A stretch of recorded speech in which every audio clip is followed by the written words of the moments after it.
light, only more and more destruction.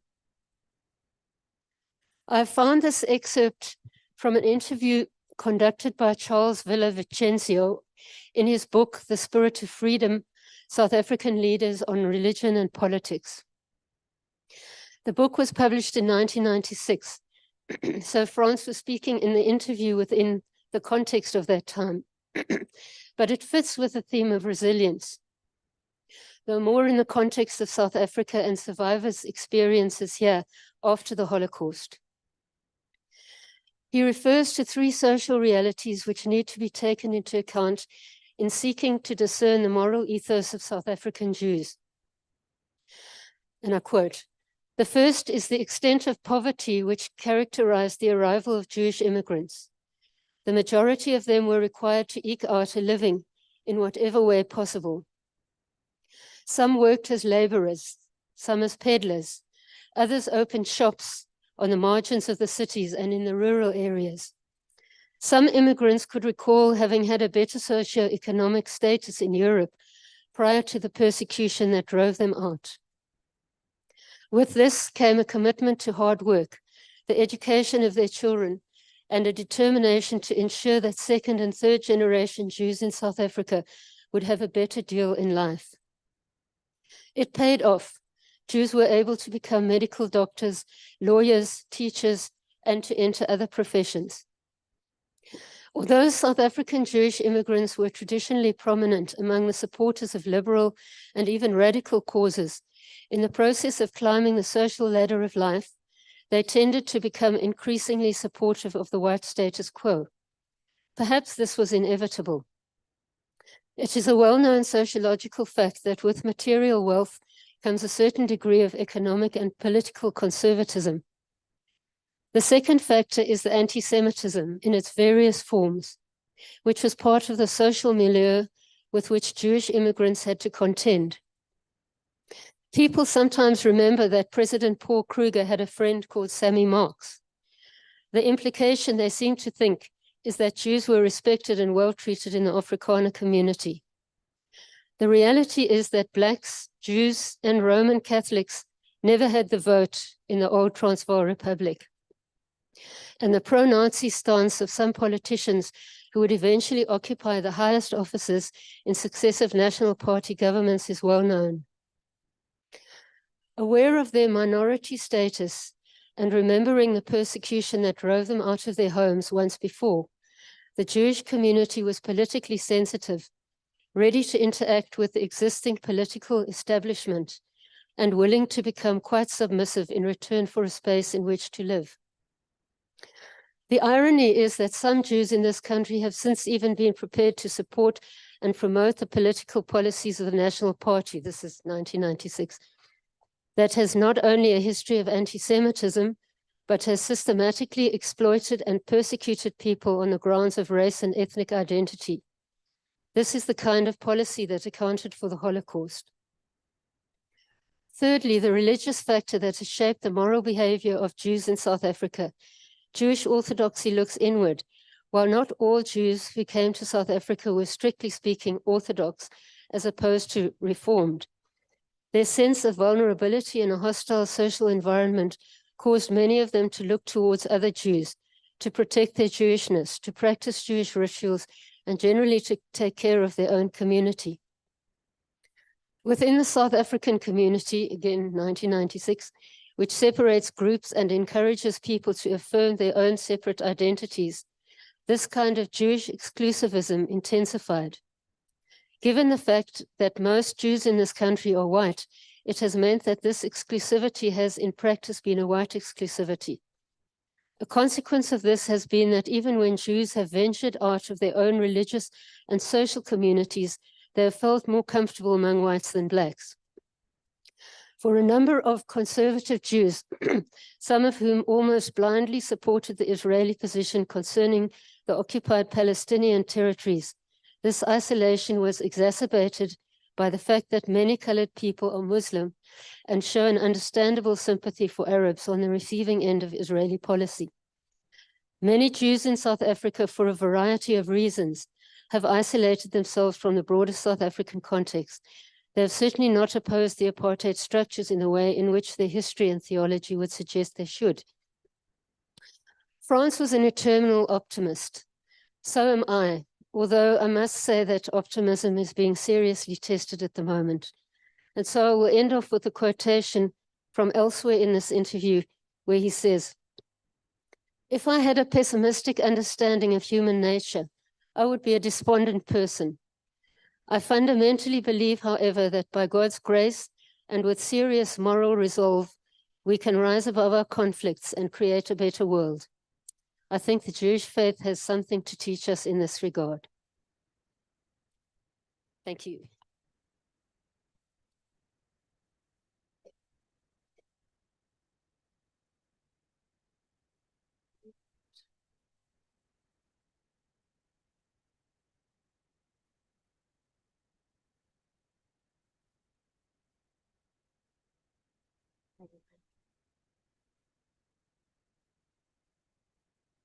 Thank you, Margaret, for that very moving tribute to your father, and I think for a very timely reflection too. It's become our practice at the Auerbach lectures to say Kaddish for members of the Auerbach family who are no longer with us, for Franz and his wonderful life's partner, Noreen, for Margaret's brother, Ronald. And we also remember, particularly in this sanctuary, Margaret's wife, Liebe Kellen, who was a much loved and warmly respected member of the Beit Emmanuel congregation. At the same time, Franz was a man of extraordinary wisdom, insight, and compassion, as Margaret has already said. And so when we say Kaddish, we hold in our minds all those people who have died in consequence of racial, ethnic, gender, or religious violence. All those people whose lives have been needlessly and brutally cut short. A member of this community pointed out to me that this today is the Shloshim. It is the 30-day anniversary of the taking of the hostages from the south of Israel. So this evening, we remember them. We remember the trauma of all those people in Israel and in Gaza who are now experiencing the horrors of that war. And we mourn for the dead. So will you please rise just for 1 minute and we will say the Kaddish.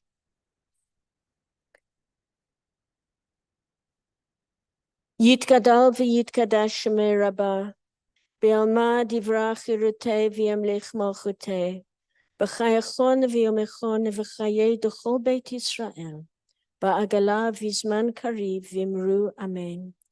Yehei shmei Rabbah mevarach le'olam v'lalmei almaya. Yitbarach v'yishtabach v'yitpa'ar v'yitromam v'yitnaseh, v'yitadar v'yitaleh v'yitalal shemei d'kudisha b'richu, le'ela min kol birchata v'shirata, tushbechata v'nechemata, da'amiran be'alma v'imru amen. Yehei shlama Rabbah min shmaya v'chayim aleinu v'al kol Yisrael v'imru amen. Oseh shalom b'mramav, hu yaseh shalom, aleinu v'al kol Yisrael v'al kol yoshvei tevel v'imru amen. May there be abundant peace from heaven and life for us and for all Israel and for all the world, to which we say amen. May the one who creates harmony on high bring peace to us and to all Israel and to all the world, to which we again say amen.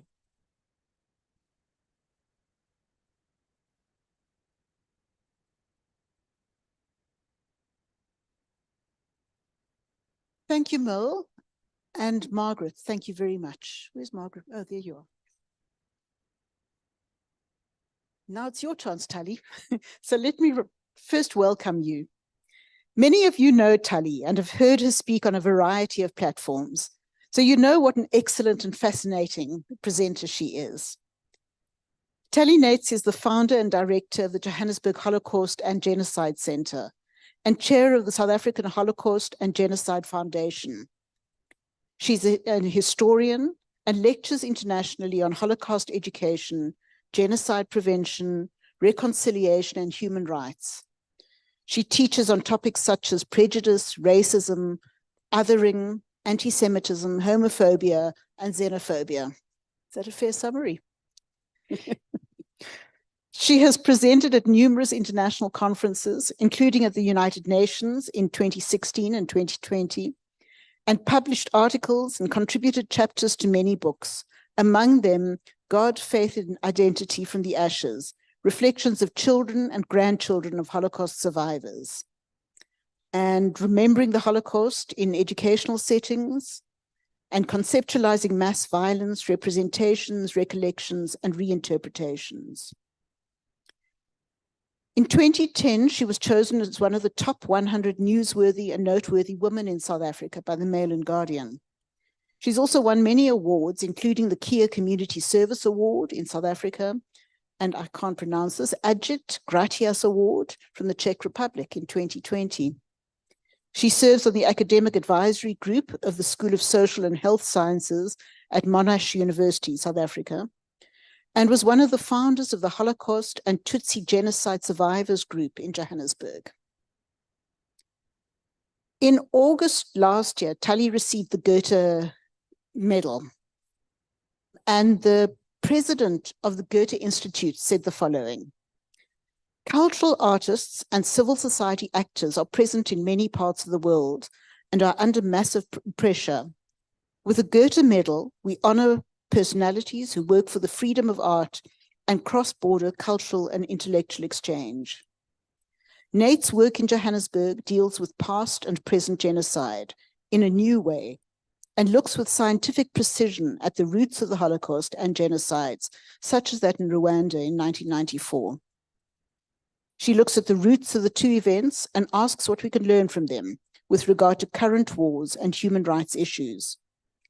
In carefully curated exhibitions and in clear public positions, Nates makes it clear that racist crimes and genocides can happen again, and that remembrance and education are important means of preventing them. This is still quoting from her. Well, that was quoting from her. Tali Nates was born in Israel in 1961 to Holocaust survivors who were rescued by Oskar Schindler. She studied history at Hebrew University in Jerusalem, but has lived in South Africa since 1985. Over to Tali, who will be speaking about lessons in resilience.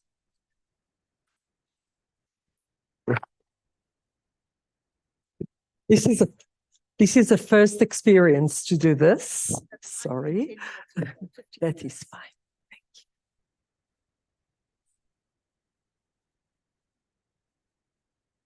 Thank you so much, and thank you for the kind invitation for Beit Emmanuel, very much for the Auerbach family. I'm honored to be here with you to deliver the Franz Auerbach Interfaith Memorial Lecture for 2023. Now, it's interesting the date today, because of course this week we will commemorate Kristallnacht, the November pogroms. And as Merle said, 30 days ago, we witnessed modern day pogroms, which makes it all very connected and eerie and connecting between past and present. And we will talk a little bit about lessons that we withdraw from the past to the present. This year also would have been Franz's 100th birthday. He was born in 1923. Did you make the connection?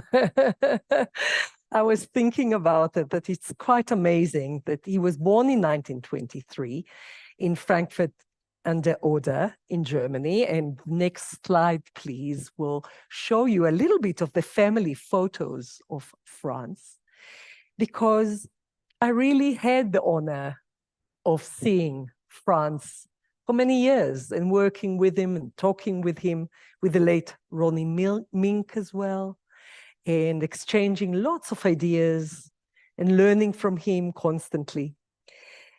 We also have quite a lot about France in our exhibition at the Johannesburg Holocaust and Genocide Center, which I'm very pleased about. And I'll share with you a little bit about the family's history if you don't know it, because I think it's rich history that can teach us a lot. These are pictures from a book that came out in the 1990s called Seeking Refuge, and there was quite a lot about the family there. Next slide, please. And what you can learn about the family is that Franz had a father, Eric, that was an engineer, that gained an Iron Cross in the First World War, so served his country, served Germany with pride. He also lost his younger brother at that war, fighting in that war for Germany. He was a patriot, Eric, Franz's father, your grandfather, Margaret, and he did not wish to leave Germany when Hitler came to power. That was not what he wanted. But let's see what happened. His mother, Alice, and there is a picture of her here and doing gymnastics, which is one of my favorite pictures, actually, of your grandmother, was a dental surgeon, so a doctor, surgeon. But when she was barred from her work at a state hospital in 1936, as the Nazis came to power, and conditions really worsened for the family, then they decided to leave South Africa. To South Africa. What is really tragic for me is that those two well-educated parents could not find a job in their professions in South Africa.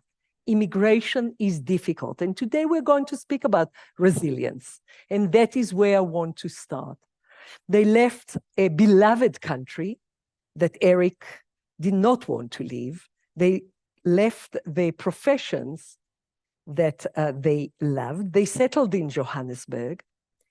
And Margaret, your grandfather sold sausages because he could not be an engineer. And your grandmother, Franz's mother, worked as in a factory as a mechanist, not as a surgeon anymore. So that was hard. But they gave education to Franz, and he became a teacher and a human rights activist. Of course, he's very fondly remembered for running the Funda Center for Teachers in Soweto from 1969, and that also makes him a hero of mine, really, in the field of education, and served as the president of the South African Institute of Race Relations from 1981. Next slide, please, because you will see Franz as a beautiful little boy that I think everyone will admire and love. And I took this quote from what he said, because I think it's really important when we speak about not only resilience, but making connections. When my cousin was denied studying for a doctorate at university because Nazi rule forbade Jewish students the right to be granted PhDs, we realized that we no longer had a future in Germany. Of course, Franz was only 13 years old at that time. I was acutely aware of the inequality in education in South Africa and became a human rights activist. So there was no hesitation. Learning from the past, I'm acting now, I'm making the connections between my own experiences, my parents' experiences, and what I have to do in my life today. Sadly, of course, Franz Auerbach passed away in 2004. And I think that we, definitely for myself, but I think for this congregation, as well as for those that are joining us on Zoom, for his family, we miss his voice of wisdom very much, especially now. So we are living in very, very difficult times, witnessing so much pain, so much loss of lives, so much brutality and increased othering, hate speech, just targeting of the other in so many ways. And how do we deal with all that? not only in the last month, but it is increasing for a very, very long time. And precisely in this time, when really emphasis on critical thinking, on reflection, on complexity, on nuance, on empathy, on humanity is so needed.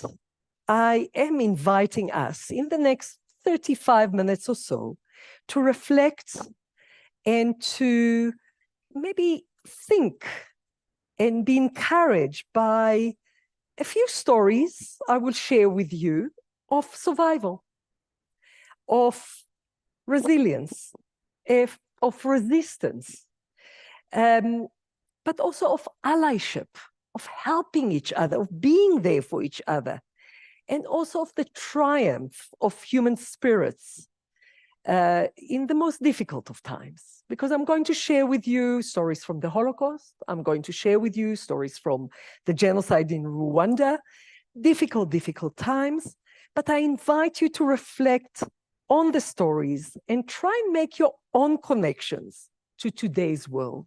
And after my sharing, we will have a conversation. So we will go to the first story in the next slide, please. And I thought I would start with stories of neighbors. And what is the role of neighbors, those that you live next to, that you know all your life? And are they helping it in a time of great danger, in a time of great need? And let's look together at the courage not only of survivors, but of those that help in the time of need. Let's start in Rwanda. You know, next year is 30th anniversary, not only of democracy in South Africa, but also of the genocide in Rwanda, next April. So we will start with the story of Emmanuel Mwezi. He actually lived in South Africa for many years. He studied here at Monash University. He now is back in Rwanda. But his story is very inspirational because he is telling the story of the genocide, but even before that, the story of his father that was murdered already in 1990 because he was targeted by also neighbors because he was outspoken community leader, but he was a Tutsi. In that genocide, just to remind you, if you want a reminder, this genocide lasted for 100 days, 3 months, from April to July 1994, and about 1 million, mainly Tutsi, were killed. And as I said, Emmanuel's father was one of the early victims of early skirmishes that happened in Rwanda. During the genocide, his mother and 13 of his 14 siblings survived. And they survived thanks to their Hutu neighbor. The Hutu majority were the perpetrators of the genocide, but of course, there were many Hutus that saved. And Emmanuel's neighbor and his family, including his old mother, saved Emmanuel and 13 of his siblings. I mean, 13 and his mother. His father was no longer alive. He actually lost, sadly, one sister. She was pregnant at the time. So she was killed. Her husband was killed. But all the rest of the family was saved. And Emmanuel now is married. He has a family, a new family. And he said, I was saved by a Hutu. That's my life. And if there are people who say no, maybe he did help you, but he wanted to kill other people because, as I said, Hutus were the perpetrators of that genocide. That's not up to me to judge. If that guy was not there at the time he came, right now, I will be in some memorial. Let's listen to Emmanuel speaking about his experience.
They don't see it?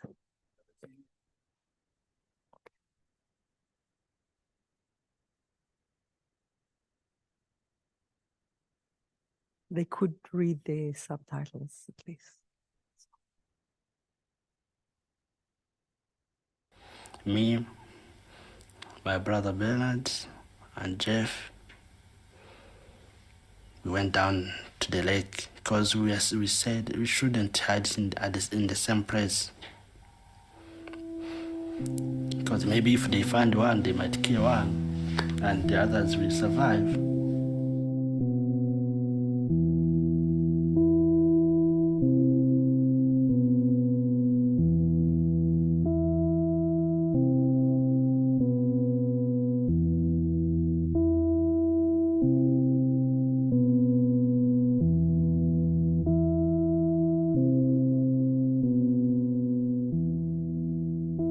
But now the problem, there were hippos in that lake. We saw like 40 of them. So we decided to go on top of a tree. Down they went into the lake. So now we could see where they were swimming, their destination. Now it's 7 o'clock, the sun is out, which means the killers are out also, because in the morning that's when you could hear the screaming, the chasing, the dogs. I had a friend, we didn't even know he was hiding not far from there. So we saw him, they found him, dogs. That boy was not really a good swimmer, so he jumped into the water, he tried to swim, but they came, they had guns, they shot him.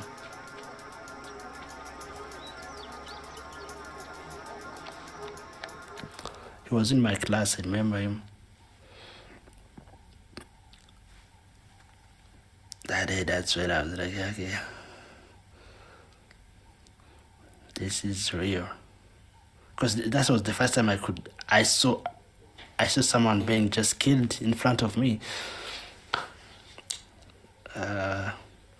But couldn't, nothing, could just keep quiet.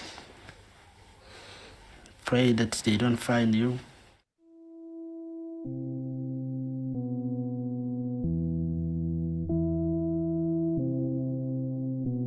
Really difficult choices. And I wanted to start with Emmanuel's story because he speaks about his helplessness, of not being able to help in real time. And many times we judge, the neighbors didn't help, this one didn't help. But I think what he brings to us is a very real, he's a very thoughtful young man. And he really complicates genocide for us. Of what does it mean when situations are happening? So I want to continue with the Holocaust story of also a Johannesburg survivor, and again with neighbors, because I want to again speak about what happens when you grow up with neighbors. In Emmanuel's story, it's a good story. They saved the whole family. Just one sister that did not live with them did not survive. All the family was saved by Hutu. In the case of Asia Lieberman, a survivor from Lithuania who was living in Johannesburg until she passed away during COVID, actually, sadly, in 2021. The story was more complicated because, of course, the German occupation in Lithuania that started in June 1941 was very brutal. And the Kushner family, she was Asya Kushner by birth. They were first in the ghetto in Subacius, and sadly, her mother and one of her sisters, her older sister, actually, Mina, were murdered. Asya was 7 years old, and her father, Wolf, her older sister, oh, okay, excellent. Sonia and her younger brother, Joseph, were then saved by a neighbor. They were hidden in a barn of a Lithuanian farmer, Josas Markevičius, and his whole family actually helped to safeguard their survival. It was really hard, though, because they were in a barn, they were in a very small space, only a space to crawl, to lie down, not really to sit, not to stand. And they were hiding there on and off for 3 years. So it was really, really challenging and difficult. And at one stage they left and then they came back. And then when they came back, they brought with them 3 other strangers. And the farmer, the neighbor, could have said, listen, I'm hiding you for, but what are you bringing me? Or, you know, what are you doing to me? In the end, he hid 8 people, them that he knew and strangers that they brought with. And they looked after them for 3 years until they came out of hiding. And you see the pictures of the family, you see her quote, which usually started crying when she was saying those words, because she said the farmer was like an angel. He looked after us, whatever he could do, he did. And she made sure in 1991 that Yad Vashem recognized the whole family, the Markevičius family, its parents and 6 children. And you know that in Lithuania and Poland, if you were caught, not only you will be killed, but all your family will be killed. Your 6 kids will be killed. They were all recognized as righteous amongst the nation. So it's just 2 stories about neighbors that I thought can make us think about what does it mean to speak about resilience. The next story, we look at people who you do not know that help. And that is even more than neighbors. You know, you don't know the people. Someone knocks at your door and basically say, help me. And it's war, it's dangerous. In Eastern Europe, Central Europe, you will be killed with your family. And what will happen?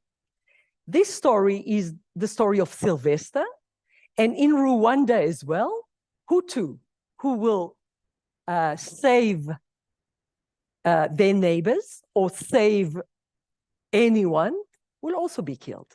So in the genocide, the targeted group were the Tutsi, but many Hutu, but also Twa, it's a minority group in Rwanda, were also killed. So let's look at the story of Sylvester Sendakieye. By the way, he came to South Africa many years ago, actually, after the genocide, because he was so brutally injured with machete and panga on his head that he needed medical treatment that could only be given here. And then he met his wife, Nora, and he has 5 kids, and he lives here, he volunteers for us. He speaks for many, many schools, to university groups, to others. He's really an outstanding individual. And he was with his family, also large family, 12 children. They were hidden in a church, in a Catholic church. And sadly, all of them were murdered. 2 brothers were hiding somewhere else. They survived, but everyone that was hiding in the church was killed. Sylvester's life was saved because the perpetrators thought he was dead and left him for dead. So he then managed to get up and save himself.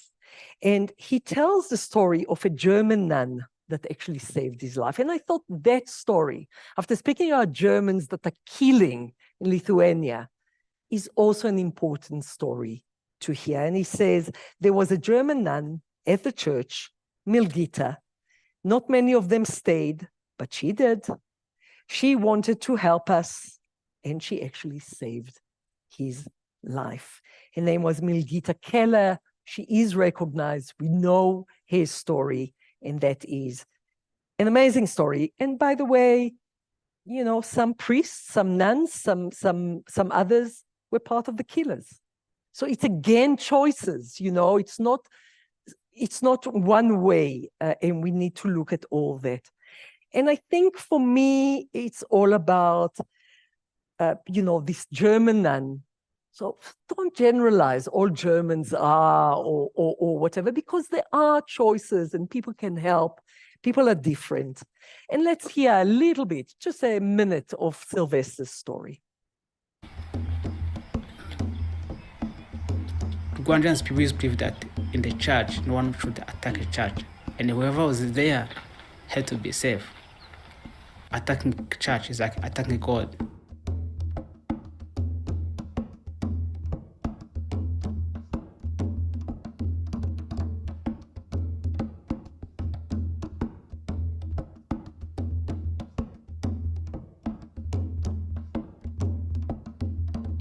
In the morning, we hear bomb, boom, boom, everywhere. So now, we've been attacked. What was the difference? There were cows. The cow is in front of you, and then you throw stone. It comes to a time whereby the cows run away. Now is a war face to face. So they hit me at the back, everywhere, and here. But then, let me tell you that the memory when you know that you're going to die, I think there's no pains.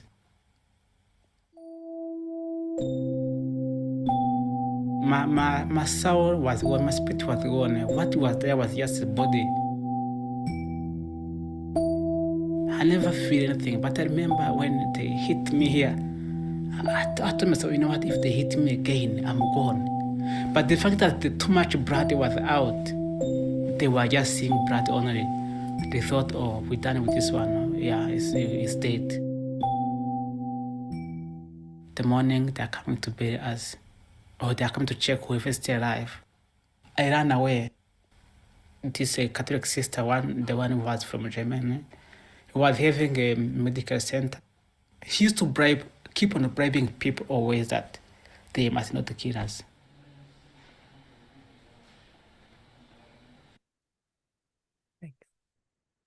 So resistance, courage, you know, helping each other in a time of need.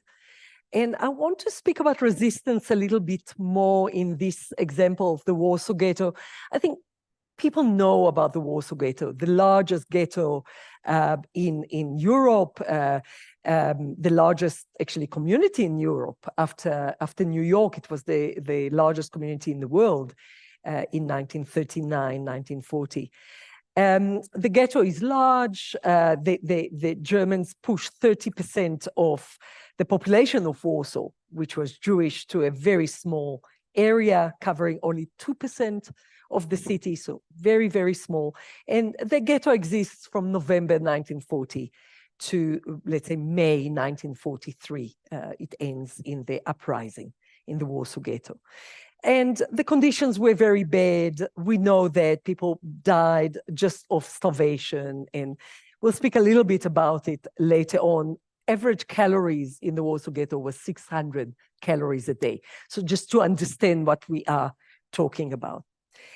But I want to bring in the next slide the example of one of our own survivors. And I know you are friendly with Irene Klaas, a wonderful, wonderful volunteer as well at the Holocaust and Genocide Center that shares his story. And she's really a beloved, one of our beloved survivors. She was born in Lodz, but she was in the Warsaw Ghetto and then managed to get out of the ghetto and survived with her mother. Her father, that was living on the Aryan side, did not survive. He just disappeared, was killed, not known when. All the other members of the family, a part of an uncle and an aunt, did not survive, grandparents, cousins, and so on. Her story of survival is really interesting because her story of survival is not about fighting. Her story of survival was about studying. Now, this for me is really interesting about resilience. What happened when the law says you're not allowed to study? And by the way, this is as a historian, I can tell you, Polish kids were allowed to study only until the 4th grade. That's all. And people don't know that. And Jewish kids were not allowed to study at all. So when you study, you break the law. And if you are caught studying, you can be shot for studying. And her mother paid a teacher to teach her. Now, the teacher took the risk to teach. And they used to learn. And in that way, she got an education. Or else, there was no education. She was 8 years old when the war started.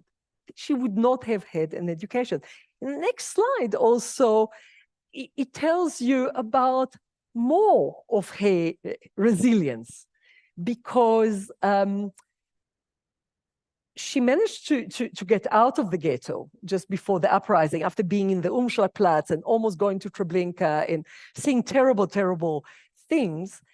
And then her father disappeared, and she was at this family, this woman that was looking after her, and there was no money. So how does she survive? How does she survive? The resilience was unbelievable. She bought few soaps and few combs, and at 11 years old, 12 years old, she walked around Warsaw, a city at war, a city under occupation, sold soaps and combs, and gave money to the French woman, Mrs. Suliga, that looked after her. So for me, those stories are very, very inspirational. And this picture that she still have until today is from that period, where she is going as a 12-year-old selling combs and soaps. You know, in one of those boxes that it was hanging on her neck, and she was going around and selling the soap. She was liberated when the war ended, and she was only 14 years old. So, you know, for me, again, it's an amazing story of courage and of survival. The next story that I will share with you is a story about doctors. And it's very close to my heart. And I think in the last years, we heard so much about doctors. I'm thinking about during the pandemic and the role of doctors and choices of doctors. So I thought this is really an interesting story to explore regarding resilience. I also think that it's a story that we don't know. When we say doctors, Warsaw Ghetto, we know Janusz Korczak. That's all we know. But in the Warsaw Ghetto, there were 1,000 doctors. Of them, less than 100 survived. And we do not know what their experiences was. As I told you, it's close to my heart because in the next slide as well, you will see the story that I was very deeply involved with in Johannesburg. In Warsaw and Johannesburg lives another Holocaust survivor called Wanda Albinski. His son is Luke. He's a very close friend of mine.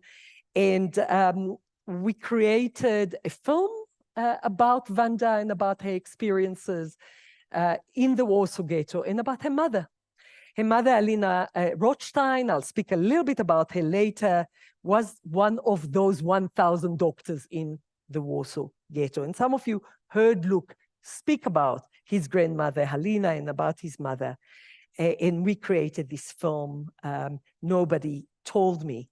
And also Maria Ciselska, a wonderful, wonderful doctor in Warsaw, wrote a newly published book, The Doctors in the Warsaw Ghetto. It published last year, and I had the honor to edit this book with Luke. Let's look at a trailer of the film, just to tell you a little bit about his story.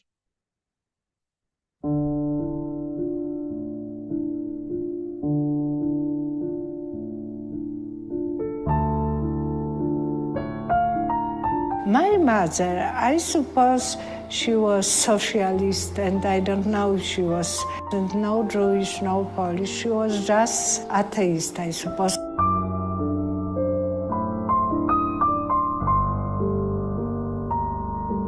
We live all in beautiful house with my mother, never shouting at us, never being very angry and anything.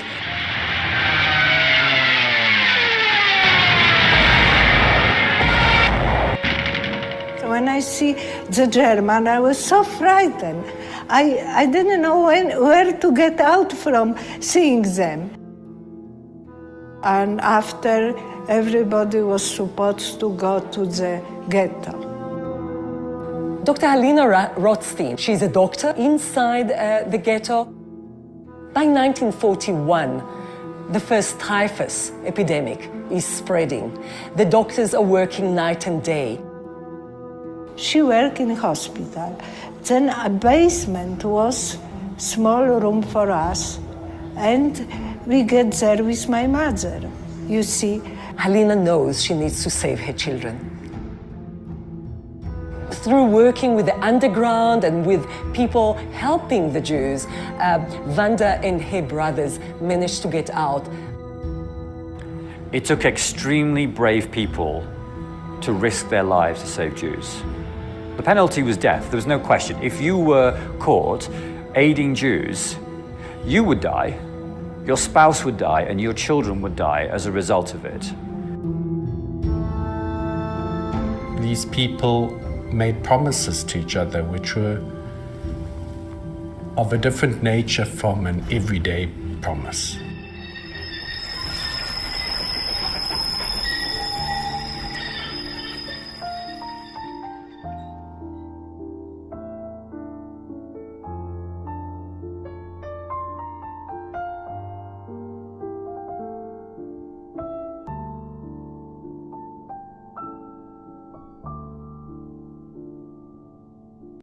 Thank you. The next slide, please.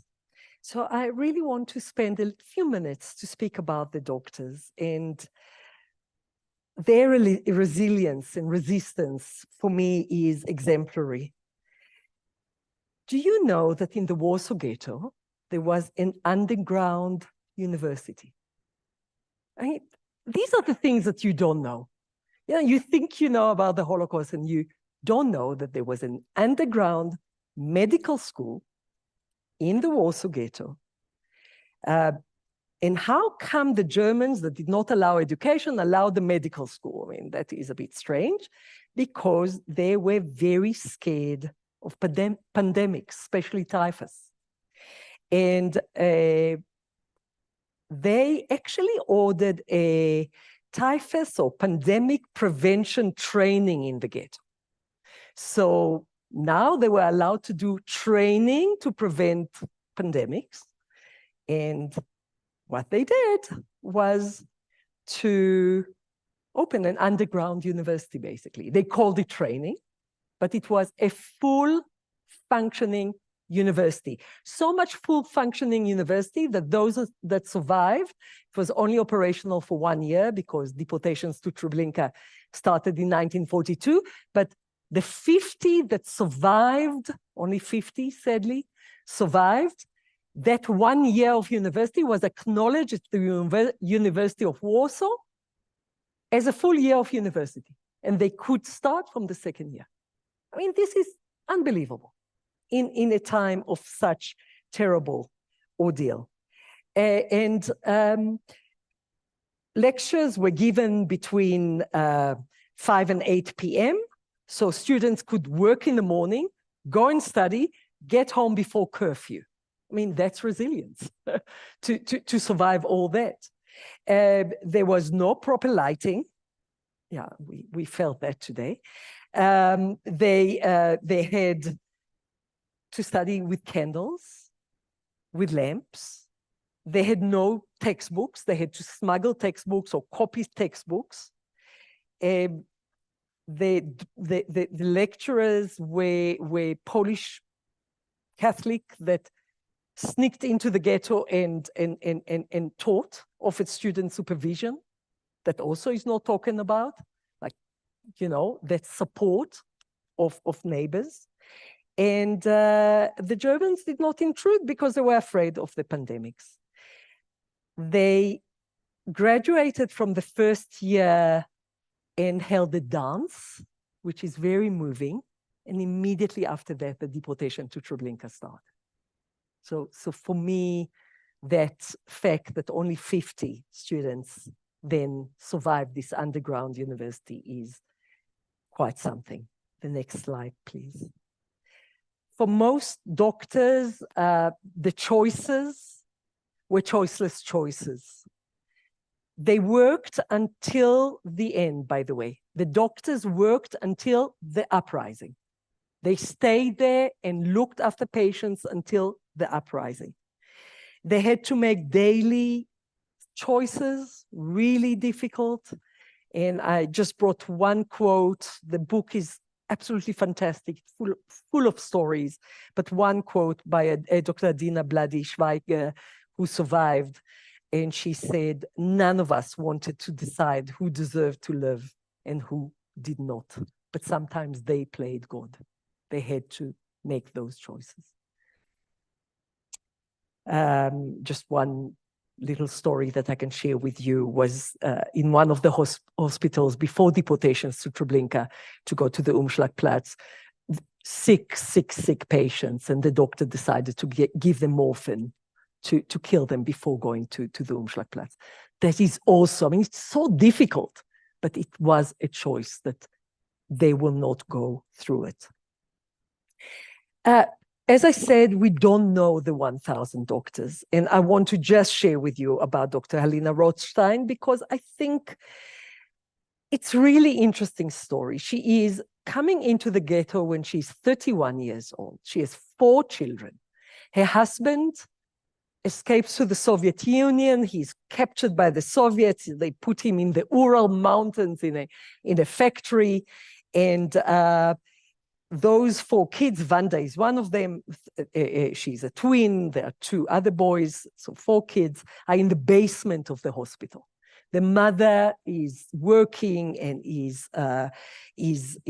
trying to save patients. And you can see here the family in Warsaw before going into the ghetto, because the baby, you can see the baby, and the baby was born, she was pregnant when the war broke. She had the baby when the husband was no more there.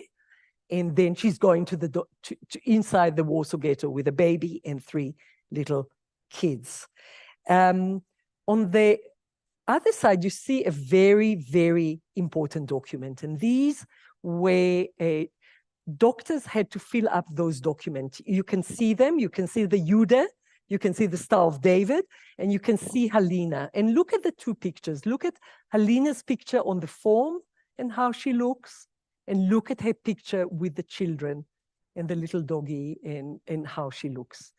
And we can just imagine the horrific conditions. We know from Wanda, her memories are terrible. The disease, the typhus epidemics. In the typhus epidemics, the grandmother of Wanda died. Stefania Kohn died in one of the typhus epidemics. There were many of them, thousands died. And Helena, that is a doctor, cannot save her own mother. So you can understand the conditions are very, very, very severe. But I want to tell you one more story of resilience before we go more into the children's story. As the conditions were so bad, the doctors decided to do research, to do a study of hunger. And they did a full research. It was a part of the Oneg Shabbat archive, the secret archive kept by historians, 60 members of Oneg Shabbat, Emmanuel Ringelblum and others. I don't have time to talk about that, but that research that was called Research into Hunger Disease looked at what causes hunger disease, how do you cure hunger disease, basically to give food to the patients, and what monitoring how long does it take for someone to starve. This survived and was used after the Second World War. You all remember, I'm sure, the civil war in Nigeria, by Biafra, and the starvation there. The hunger disease study of the Warsaw Ghetto was used to cure children that survived the starvation in Biafra. So it's unbelievable stories of resilience, I think, that are really unknown. Back to Wanda and her kids, the mother at one stage before the deportation, the Great Deportation started in June 1942, 23rd of June 1942, she decided to smuggle the kids out. She decides her mother already died, the grandmother, and she decided to smuggle them out. Again, what strength you need to stay back, but to smuggle your kids out. And she asked her friends on the Aryan side, and in the next slide you will see those friends that helped her to smuggle the children out of the ghetto. Amongst them was a very good doctor friend of Halina named Dr. Andrei Troyanovsky, and others. That allowed the kids to survive. They took them out in different ways, and they took them to an orphanage in the outskirts of Warsaw, and together with others. And there is quite a long list. All of them are recognized as righteous amongst the nations, and they saved the lives of the kids. I do want to speak about Andrzej Trojanowski for 1 second, because he was part of Żegota. Żegota was a Polish underground organization that was established only to save Jews, and they saved about 5,000 children, mainly children. And one other thing that he did that is also not known, he used to do reverse circumcision operations. So men could be recognized in the street. Let's say you look Aryan, you hide in the Aryan side, but you're circumcised. So if the Germans will catch you, they will say, take your pants off, and then they will know that you are Jewish. So he did more than 50 reverse circumcision operations to save lives. He also did plastic surgery because there was the thing about Jewish nose. It's not always the case, but he did that to men, especially men, to change their appearance. So unbelievable stories. Sadly, in the next slide, we will see what did happen to Halina. She did stay. At one stage, when the deportation started, the doctors started to do a self-selection, who will go and who will stay. They sort of had a ticket of life that by chance you will get, and Halina did get a life ticket. It was a little ticket that said you can stay, while other doctors went to the Umschlagplatz in Treblinka. But she actually decided to give her life ticket, and she went with her patients to Treblinka. And there are some very moving quotes about her end. But in the next quote, and that's the one that I want to read, Dr. Adolf Polyashuk described the moment of deportation of Halina. He witnessed it. She was only 35 years old when she went.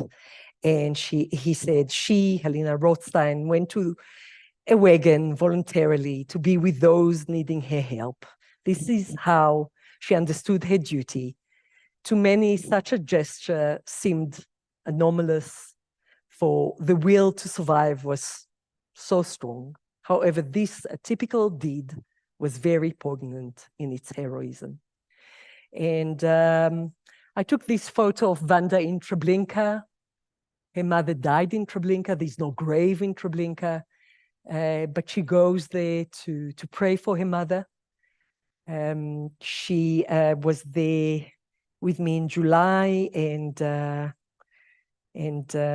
yeah, it's still very difficult for her. She said, you had the courage, but you abandoned me. You know, so again, those choices, those difficult choices I'm just talking to you about, but her resilience to go with her patients in a wagon to Treblinka, knowing what Treblinka is, and already smuggling her kids out and having the opportunity to go out of the ghetto. She had connections, she could get out, yet she chose not to. There are about 29,000 recognized as righteous amongst the nations today.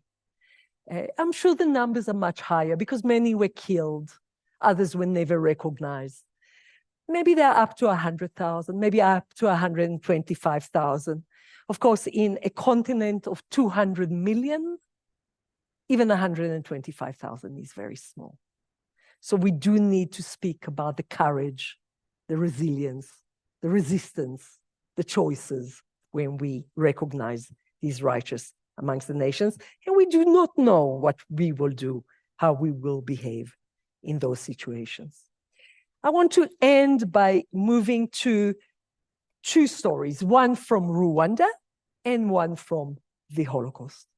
And the one from Rwanda is of Carl Wilkins. And Carl Wilkins, that you see in our exhibition with the group that he was teaching, he was there in 2019, and he was supposed to come this year, but it didn't work out. He will come. He will come in next year again. He's an unbelievable individual that works tirelessly for the betterment of this world.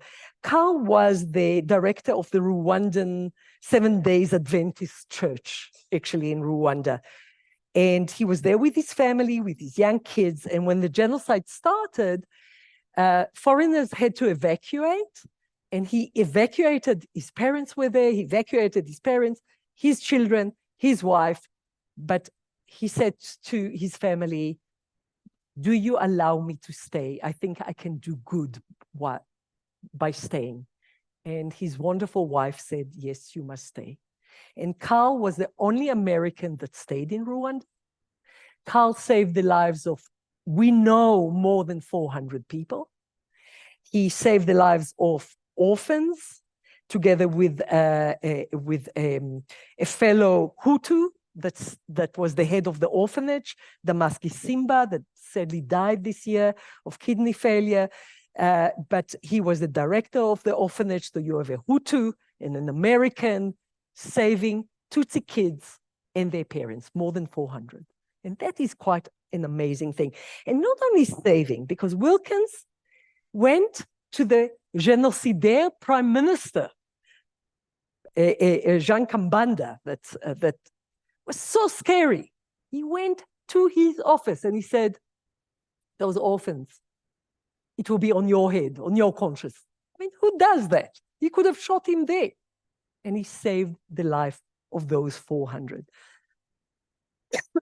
And Gisimba, and I'm giving the quote here because Gisimba said, I was there trying to stop the militia from entering.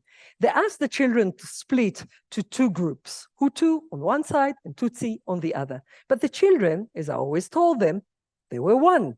They should be united. They did not want to separate, and they did not separate.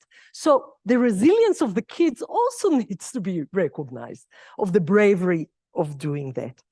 I brought the picture of Grégoire because Grégoire is actually the militia head that wanted to kill the 400. And both their stories is in our exhibition, so you can learn more about it. But when Carl came in 2019 and saw the picture of Grégoire, he serves a life sentence in Rwanda. So it's a life sentence. He's responsible for the killing of probably 12,000 people. So he's a real top leader, genocidaire. But Carl's words, I will never forget them because I think Carl's words, when seeing Grégoire, he became really emotional and shared with us that he still has to come to terms 29 years later with Gregoire's choices, and for him, seeing Gregoire as a human being is still a challenge. And that is the challenge for him. How can you see the other, the perpetrator, the brutal beast, still as a human being? Not easy, not easy.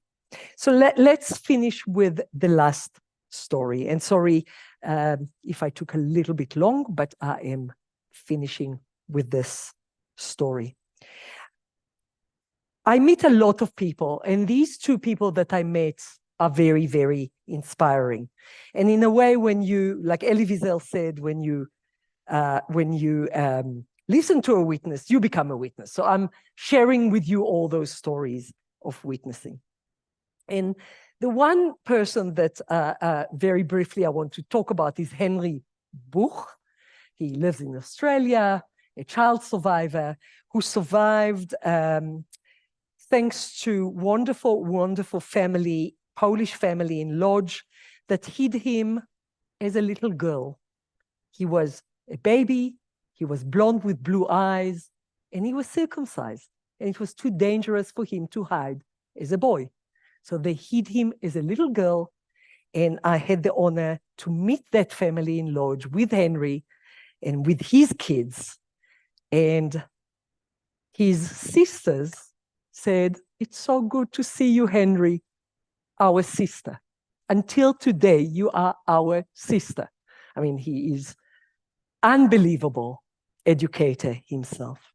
And the other story is of Jaap van Proestek, that lived in Pretoria until his death in 2011. He was Dutch, he was a lawyer, he was an anti-apartheid lawyer, and he saved the lives as a lawyer, young lawyer, 21 years old, in the Netherlands of 222 Jews by pretending or changing them to be non-Jews through all sorts of forgery and other things, even getting people out of Westerbork, the camp. So his resilience was unbelievable. And I'll end, he's also, of course, recognized as the righteous amongst the nations, as Henry Buch's saviors as well. But I want to end maybe with what he said to me, Jaap, when I asked him, "Jaap, why did you do it? You were 21 years old. Why did you do it? Why did you save all those people?" And he looked at me as if, "I'm actually crazy. What kind of question is that?" And he said to me, "What do you mean? What do you mean?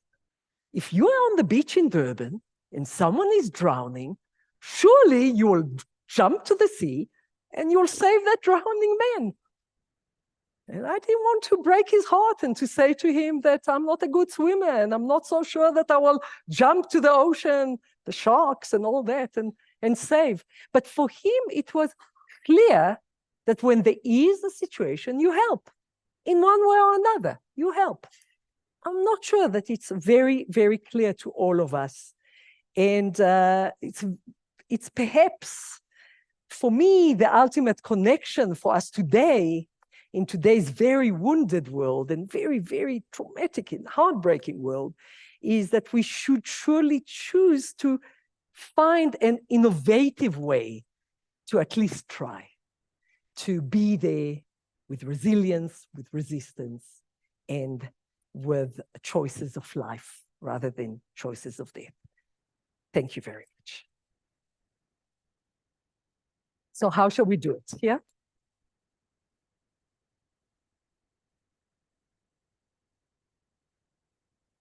Yes, I did take a little bit too long, Mel. I'm so sorry. Okay. Tali will take questions both from the audience here and from online. I think Ruth is going to help with online. Are you going to help with questions online? No questions. No Not questions yet. Okay. I talked too long, so. This one, yes. Okay. Right, so let's see who wants to ask a question. Comments. Carolyn. Comments. Okay, a comment also, but not a speech, please. Tali, well done. But I actually think with the pogrom that happened on the 7th of October, those people are going to be telling their survivor stories.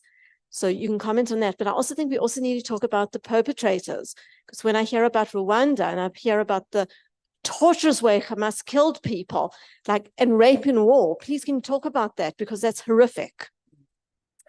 So it is really important to document us as historians. We need to react in different ways. Not all of us are, lawyers or doctors or army, people or police. And one of the important lessons that we learn from history is that you need to capture the stories and capture them very quickly. So there are two ways to capture those stories that you are referring to, the stories of the survivors of the 7th of October. The one is an initiative started by the Hebrew University that is under the oral history department to have interviews with people that are willing to talk. Listen, not everyone is willing to talk within a month. Shall I tell you, with Holocaust survivors, my father never spoke. So it's also a choice. Not to speak is also a choice. I'm thinking, he saved. He didn't even survive. He only started to tell his story in 1997. It takes time. The Rwandan survivors took at least 20 years, and we have in our community here survivors that never spoke. It's interesting, isn't it? The trauma is so deep. But you have to give the platform. You have to say, we are available. We catch the stories. We want to listen to you. And maybe it's also in a way, a psychological way. The other importance, of course, is for you asked about perpetrators. Listen, perpetrators don't speak, The perpetrators in Rwanda, it's interesting. Rwanda went through a process of the gacaca. I don't have time to go into the processes that they went through to allow the country to somehow live with each other, because listen, they don't have two countries. The perpetrators live side by side with the survivors. So the gacaca allowed the perpetrators to speak in front of communities. It started in 2002, and it ended in 2012, and they captured almost 2 million cases. Almost 2 million cases. Some of them were multiple cases, so one perpetrator killed but also looted or raped or so on. So it's interesting about the perpetrators. We did interview 8 perpetrators in Rwanda. I met perpetrators in Rwanda because I go there very, very often. Usually it's justified. Like the Nazis, they will say, I followed orders. The elders told me. It was not against the law. Things like that. It's chilling to speak to perpetrators, I must say. Holocaust perpetrators barely spoke. Shoah of Claude Lanzmann, he did capture some of the perpetrators. It's a masterpiece, 10 hours, but a masterpiece. And he did capture some of those perpetrators speak as well. Thanks.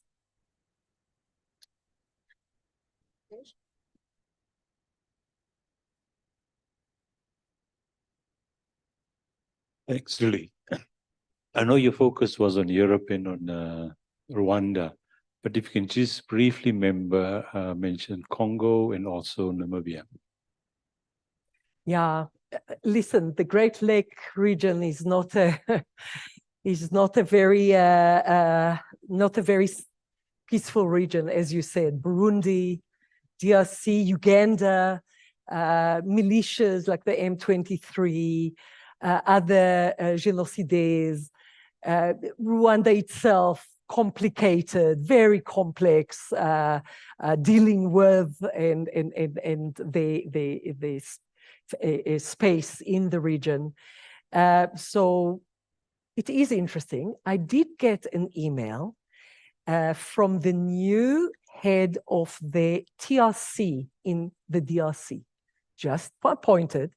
He did his LLB in the University of Johannesburg. He is a wonderful, wonderful person, Joseph Madbika. He was an intern at the Johannesburg Holocaust and Genocide Center and went with me to Poland and Germany, learned a lot about how Germany and Poland faced their past. And he's bringing now back to DRC to listen to victims groups, but also they will need to deal with perpetrators as well. And we know that the DRC is a very, very complex and still conflicted and difficult region. Thank you for your question, because we don't remember enough that region. We asked about Namibia. Yeah, Namibia is another story, because that is, of course, the colonial power of Germany. So the question about Namibia is important. Germany recognized their role in Namibia between 1904 and 1907-8 during the Herero and Nama genocide. Herero and Nama, until then, conflict is genocide, and that only happened in the last 2 years. The president of Germany was just in Tanzania this week, recognized also what happened in Tanzania as crimes against humanity and colonial crimes, which is unbelievable what Germany is doing. There are steps, but saying that, it's not finalized yet. The issue between the Herero Nama people, the government of Namibia, and the government of Germany is complex and is not finalized yet. May I just add one sentence? We tend to not talk about ourselves, South Africa, in our role in Namibia from 1916 to 1990, much longer than the German rule in Namibia, and the terrible apartheid that we brought, and the terrible crimes against humanity and war crimes that we brought there. So I think we in South Africa still have to do quite a long way about looking at our own very difficult past. Yes, Keturah.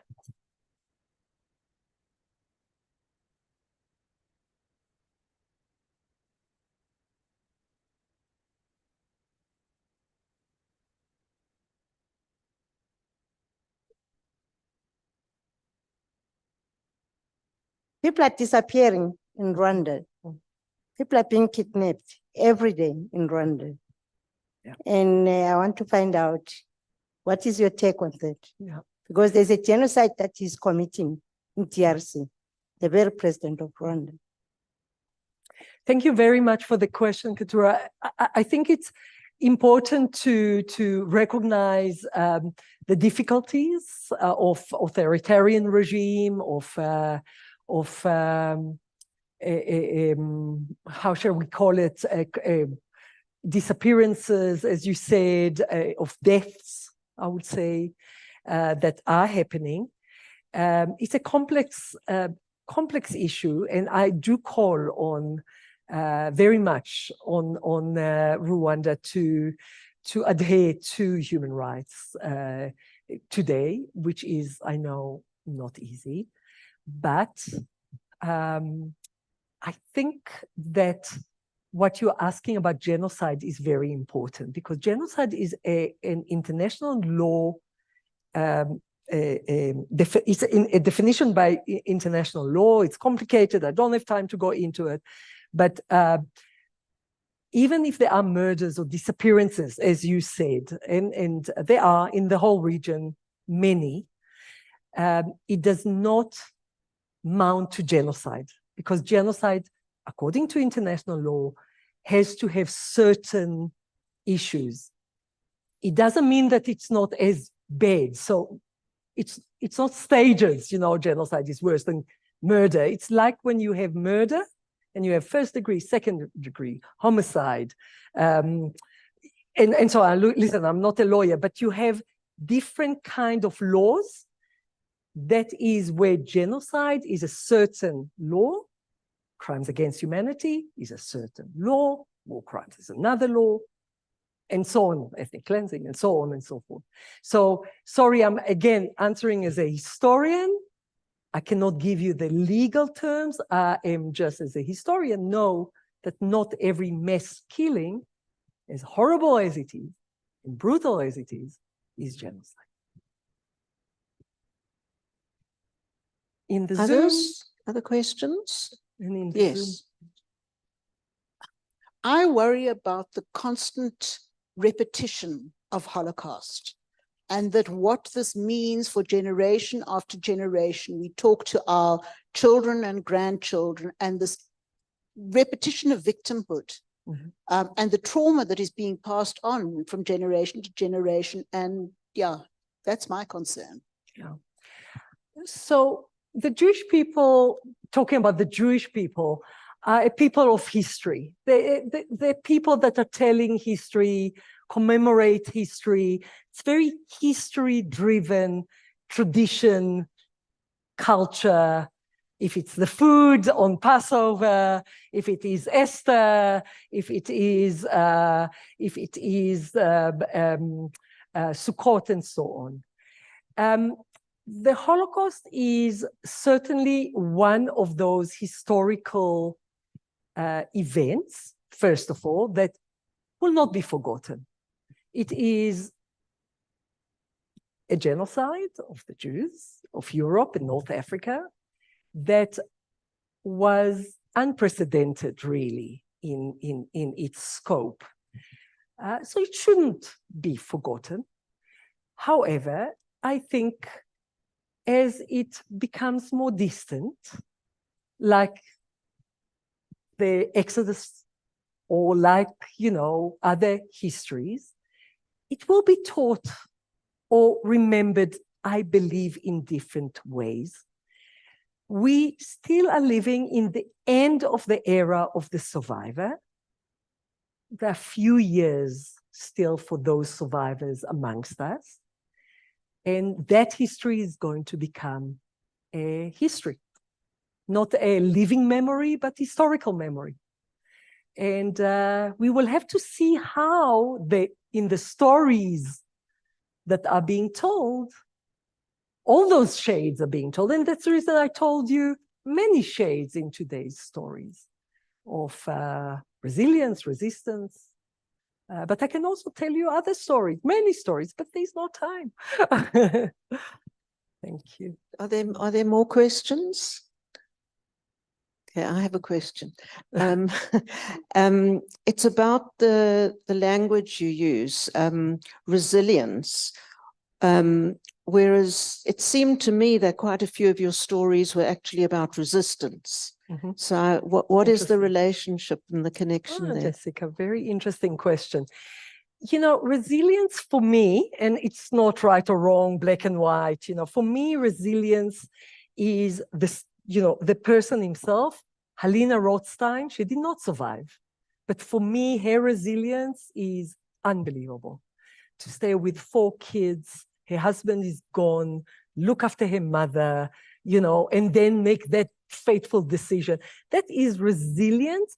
Not sure, there is some resistance there. You want to kill my kids, I will smuggle them out. But there is a deep resilience that I will keep on to be a human being with my values and my way of life. So for me, that is very, very deep. Resistance doesn't have to be military resistance. It can be Irene that is studying, that is resistance, or, that can be, or in the Rwanda case studies of, staying alive when everything else is happening around you.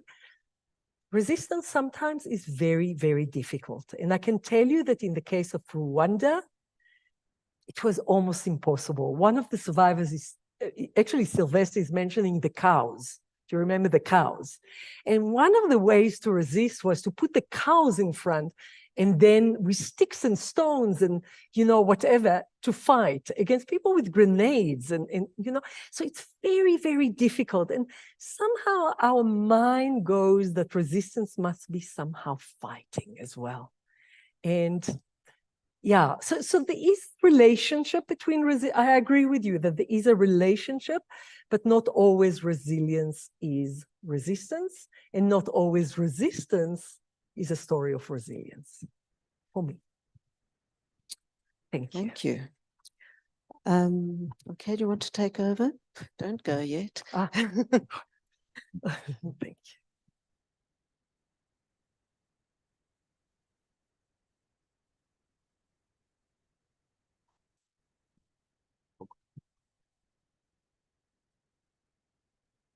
Okay, Merle is coming to say the thanks.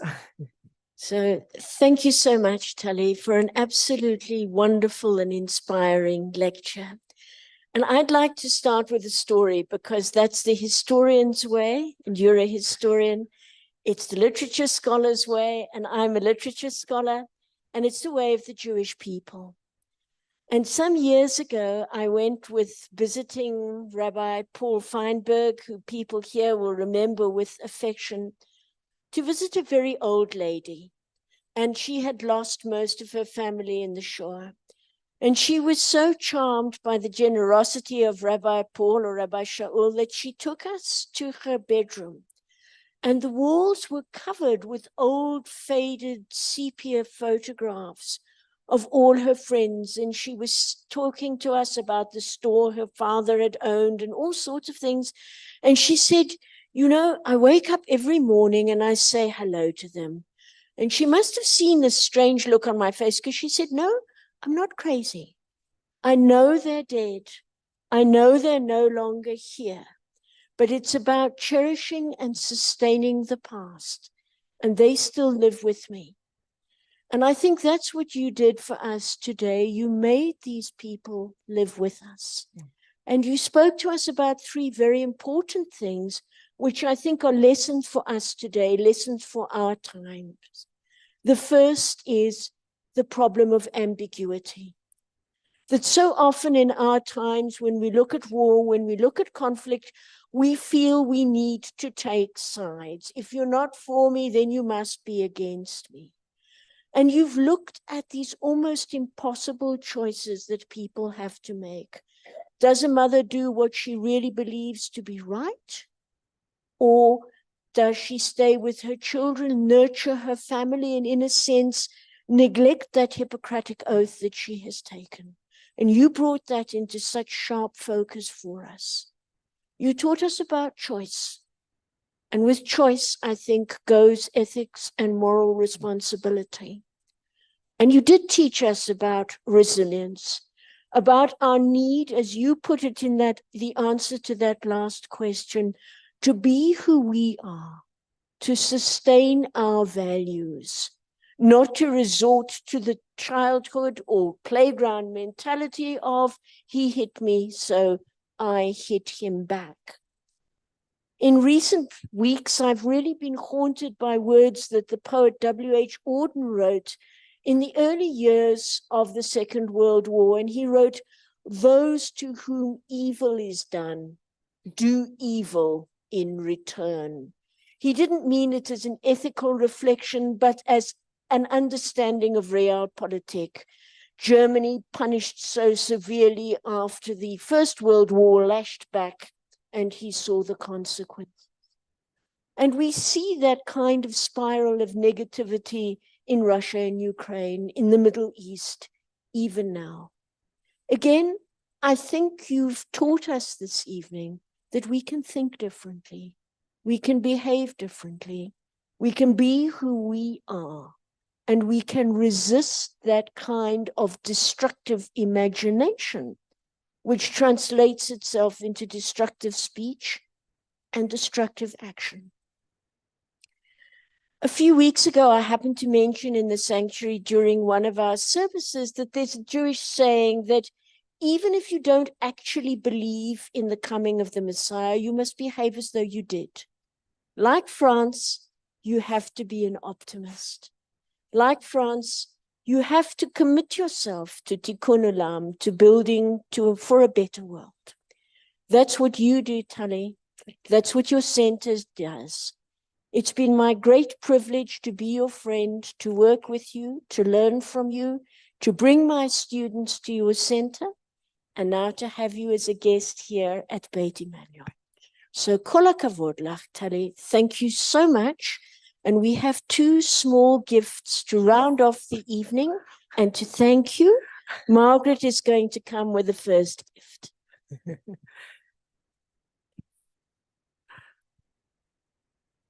Thank you so much. Tali, I just want to give this to you for the Holocaust and Genocide Museum, and just say on behalf of the Auerbach family, and I see we also have Alison Chisholm and Mark Sandham, who collected Franz's papers and did a wonderful bibliography as well. And we just want to say thank you so very much to you for this wonderful, wonderful lecture that you gave. Thank you. And this will be fantastic in the Resource Center. Fantastic. Thank you. Thank you, Margaret. And now from Beit Emmanuel, we have a small gift for you as well, in the form of a book token. Ooh. We hoped you might buy something for yourself, but knowing you as I do, you'll buy something for your Resource Center, no matter. Thank you, Tali. We really appreciate your being here with us this evening. Tea and cake will be served in the hall behind the sanctuary. Tali's talk has generated light. Now we have the physical light. And I must close off with a thank you to those who made this evening possible, to the team who worked with me and tolerated yet another spate of frantic messages from me, to Russell, our trustee executive director here. Thank you for all you did to make tonight happen, Russell.